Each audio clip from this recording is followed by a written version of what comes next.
Hello বন্ধুরা, কেমন আছো সবাই? আশা করি সবাই ভালো আছো। তো বন্ধুরা, আজকে আমরা জানবো সিআইডি অভিনেতা সচিন এবং সিআইডি অভিনেতা বিবেকের মধ্যে সেরা ধনী কে। তো বন্ধুরা, জানতে হলে ভিডিওটিতে একটি লাইক দিয়ে ভিডিওটি শেষ পর্যন্ত দেখার অনুরোধ রইল। সিআইডি অভিনেতা সচিন। সিআইডি ইন্সপেক্টর সচিনের আসল নাম ঋষিকেশ পান্ডে। তিনি একজন ভারতীয় টেলিভিশন অভিনেতা। সিআইডি অভিনেতা সচিন 1974 সালে 11 ডিসেম্বর জন্মগ্রহণ করেন। 2024 সাল অনুযায়ী সচিনের বর্তমান বয়স 49 বছর। তিনি 1998 সাল থেকে 2018 সাল পর্যন্ত সিআইডিতে অভিনয় করে দর্শকদের কাছে অনেক জনপ্রিয় হয়ে উঠেছেন।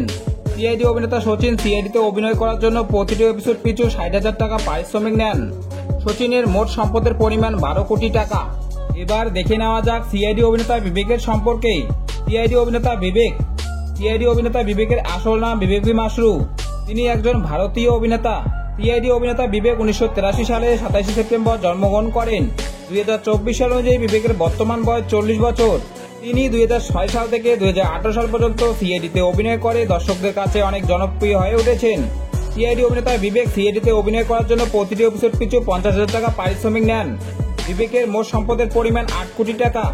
তো বন্ধুরা, এই ছিল আজকের ভিডিওটি ভালো লাগলে ভিডিওটিতে একটি লাইক দিয়ে চ্যানেলটি সাবস্ক্রাইব করে পাশে থাকবেন। দেখা হচ্ছে পরের ভিডিওতে। ভালো থাকবেন, সুস্থ থাকবেন, ধন্যবাদ।